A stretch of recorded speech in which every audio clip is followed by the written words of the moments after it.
Добар ден, вести на Канал 8.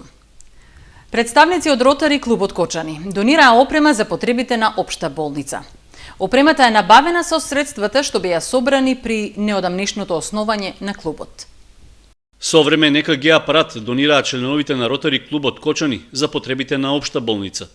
ЕКГ апаратот е прва донација од кочанските ротаријанци кои ветија дека една од нивните цели ќе бидат и хуманитарните активности.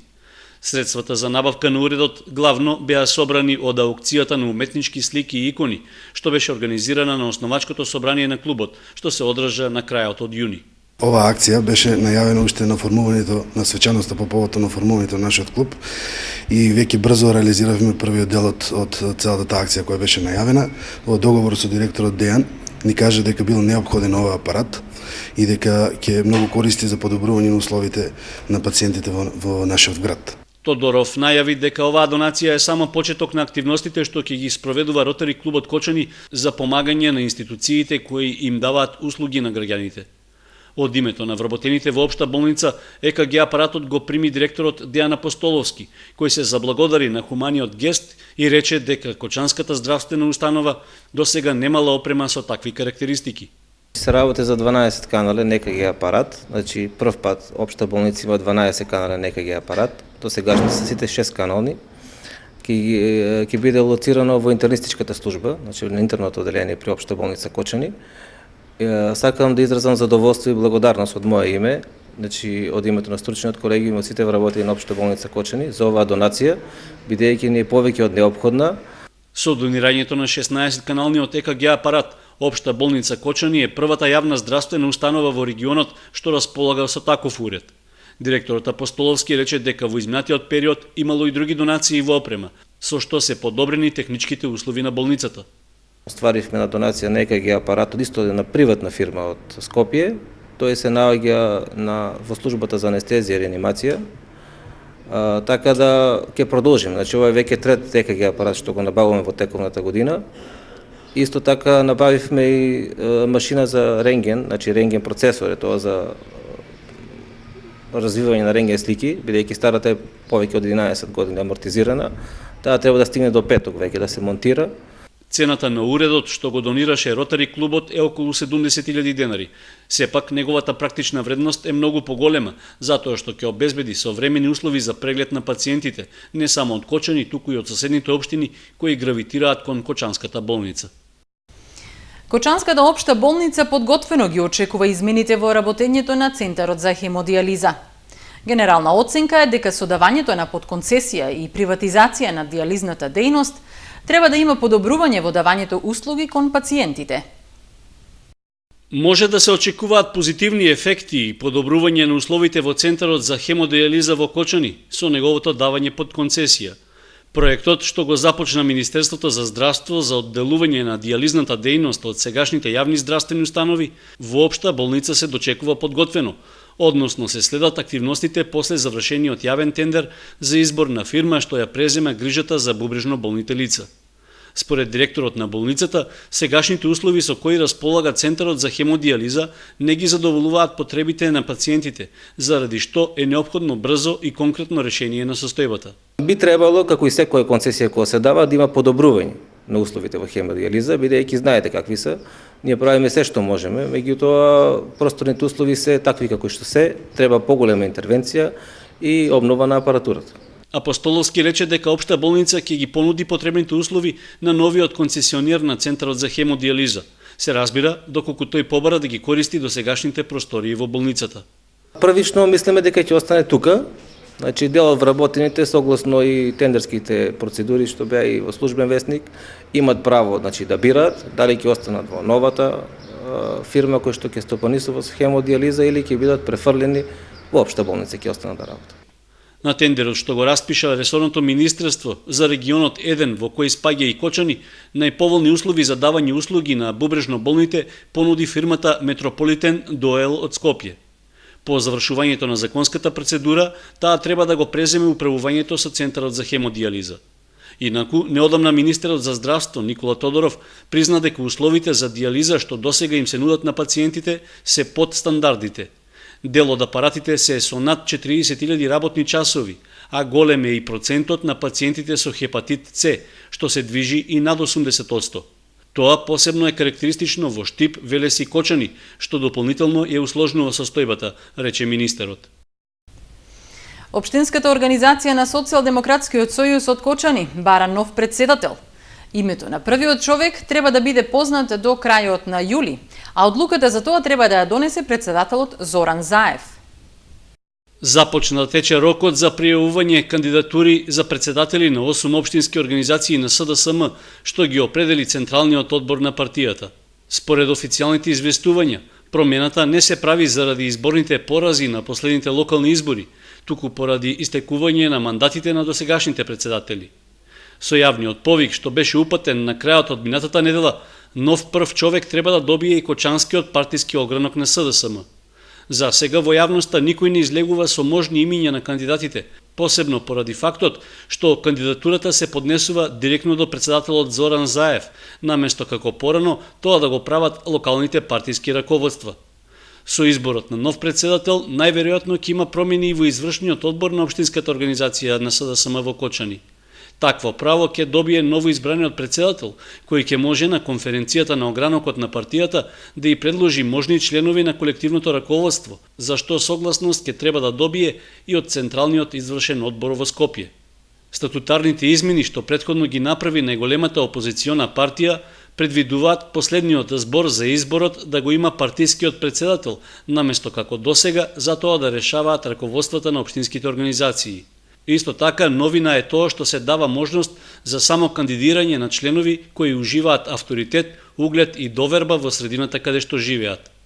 Рокот за кандидирање истекува на крајот од оваа недела, односно трае до 20 јули. Со оглед што кандидатурата се поднесува до партискиот председател, општинската организација на СДСМ нема можност директно да влијае на изборот. Освен во Кочани, нови председатели треба да добијат и ограноците во Штип, Пробиштип, Кратово, Крива Паланка, Битола, Карпош и Охрид. Продолжува борбата против комарците во Кочанскиот регион.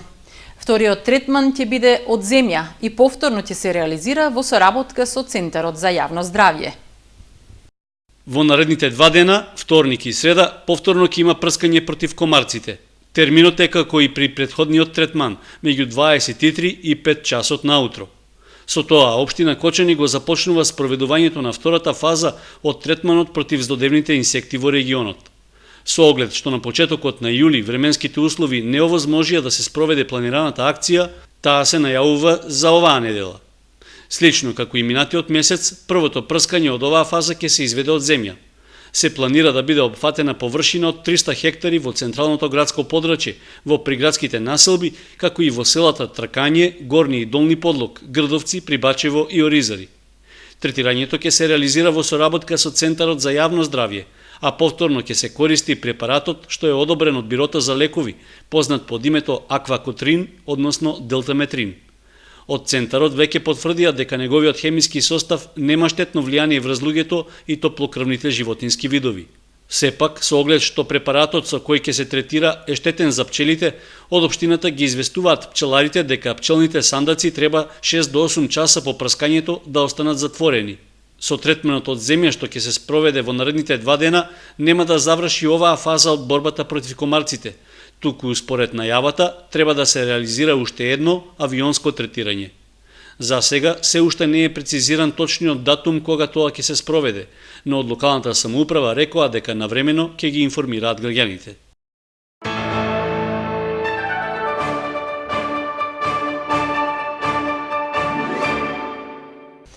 Концертот на групата Нокаут ги затвори овогодишните Петровденски конаци. На манифестацијата што траеше 2 недели, публиката виде неколку концерти, проекција на македонски филмови и ликовен перформанс.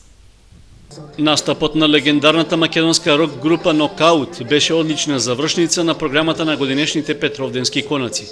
Цврстиот звук, набиениот ритам, повремено разнежнет со балади и препознатливите звуци од хитовите на гостите од Скопје беа одлична забава за публиката што дојде во саботата во градскиот парк. Повеќегодишното искуство на членовите на бендот придонесе лесно да се загрее атмосферата во гледалиштето, кое по почетното испитување на силите му се придружи на вокалистот Никола Перевски, давајќи му едногласна поддршка во изведбата на композициите. Предходната вечер на истата сцена пред кочанската публика се представи етносоставот Синтезис, за кој исто така имаше голем интерес. Со дел од нивниот препознатлив репертоар преку специфичната обработка на песната за кочанските семини и звуците на кавалот и гајдата, музичарите не оставија рамнодушен ниеден посетител на концертот. Задоволни од настапот беа и членовите на Синтезис. Настапот беше наистина преубав, онака полн со емоции и мислам имаше онака баш размена на емоции со публиката, што ни е исклучително драго. Всушност и најголема одговорност имаме кога се видиме пред наша публика, особено пред публика која што и тоа како го разбира фолклорот што ние го работуваме. Од таа страна значи многу ни е полесно кога се видиме пред странска публика. Така да имаме голема одговорност кога настапуваме ваки и многу ни е драго што еви овие гледаме имаше доста млади луѓе што разбираат, да речам, на кој начин сме обработиле, на кој начин сме се обиделе да доближиме да го доближиме изворот и фолклорот до нив, до странската публика, па и до нив, до сите. Во саботата пак на падините на Пониква се одржа и 6-тиот поред влашки етнофестивал на Петровден Сите на планина. Организатор и годинава беше пејачката група Грамостеањ од Скопје, а освен нив на фестивалот настапија и други пејачки групи и солисти од државата, како и една фолклорна група од Албанија. Поддршката за одржување на фестивалот и годинава ја даде општина Кочани, при што беше речено дека се планира тој да стане традиционален, зашто поддршка преку проект е побарана и од Министерството за култура. Освен овие три музички случувања, Петровденските конаци годинова донесоа и настап на мандолинскиот оркестар на Младинскиот културен центар од Скопје, потоа проекција на македонскиот игран филм Трето полувреме, како и ликовен перформанс со учество на уметници од Македонија и Србија. Дел од манифестацијата беше и балканската поетска средба, како и концертите на фолклорна музика и староградски песни. Регионалната подружница на Сдруженијето на новинарите на заедничка средба расправаше за актуелните проблеми со кои се соочуваат нејзините членови. На средбата присуствуваа и представници од централата на Сдруженијето од Скопје, кои констатираат дека новинарите од Брегалничкиот регион се меѓу најактивните во државата. И членови на Сдруженијето на новинари од источниот дел на државата се соочуваат со притисоци да преминат во други новинарски асоциации, што действуваат од предизвесен период. Најчесто притисоците доаѓале од локални политичари и функционери кои се обиделе да влијаат врз сопствениците на медиуми, за да им препорачаат на нивните вработени да го напуштат ЗНМ. Сето тоа се прави со цел да се ослабнат позициите на Сдруженијето и тоа да се прикаже како недоволно активно да ги штити правата на своите членови. За ваквите појави се разговараше на работниот состанок на регионалниот центар на Сдруженијето на новинари од Брегалничкиот регион, при што беше речено дека притисоци имало и во Кочани. Во последните неколку денови имаме укажување од страна на колегите од неколку регионални центри дека врз страна на новинарите што работат во регионалните и во локалните медиуми од страна на сопствениците се вршени одредени притисоци а станат членови на некое друго новинарско здружение. Секуловски рече дека Сдруженијето на новинари веќе реагирало до централната власт во државата, како и кај странските представници, дека со ваквите постапки се прекршуваат основните начела на Уставот за слобода на здружување и изразување на граѓаните. На состанокот на регионалниот центар на Сдруженијето на новинари од Истокот се разговараше и за соработката на новинарите со лицата за односи со јавноста во локалните самоуправи. Во глобала таа беше оценета како коректна, со известни проблеми во некои од помалите општини во регионот. Видовме каде се добрите точки, видовме каде се ранливите места и се договоривме таму кај што не функционира добро, тоа да го поправиме. Заедничка заложба на присутните на средбата беше заради подобрување на соработката со локалните власти, представници од ЗНМ да разговараат со првите луѓе на општините, за да им укажат на законската обврска дека треба да бидат транспарентни во работењето, а на новинарите да има возможат рамноправен пристап до информациите од јавен карактер.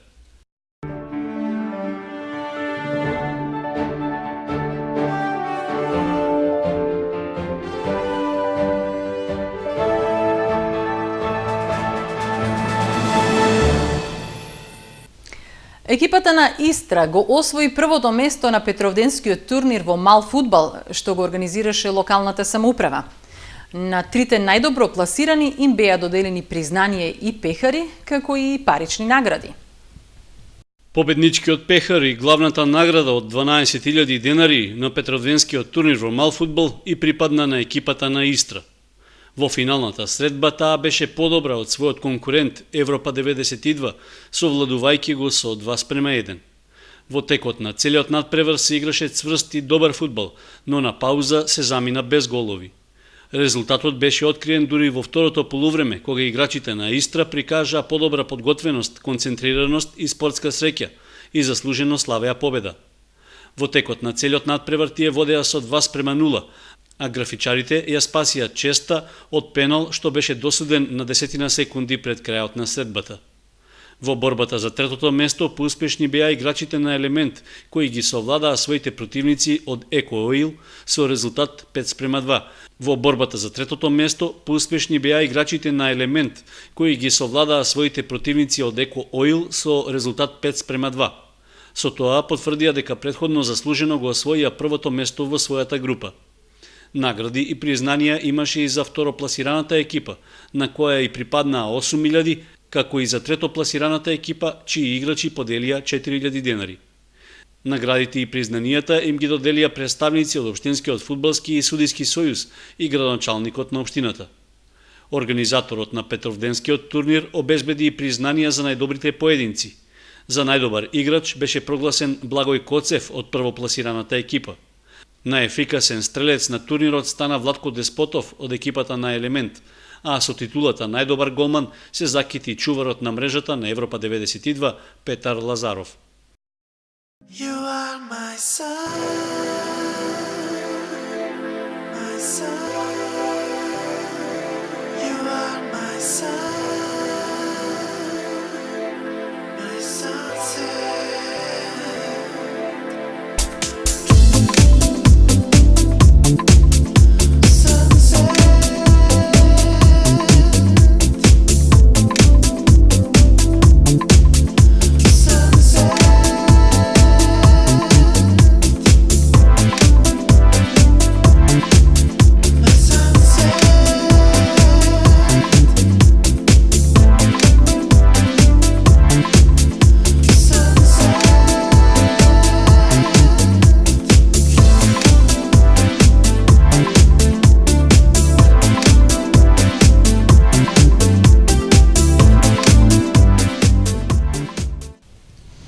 Ова беа вестите на Канал 8. Ви благодариме што бевте со нас. Довидување.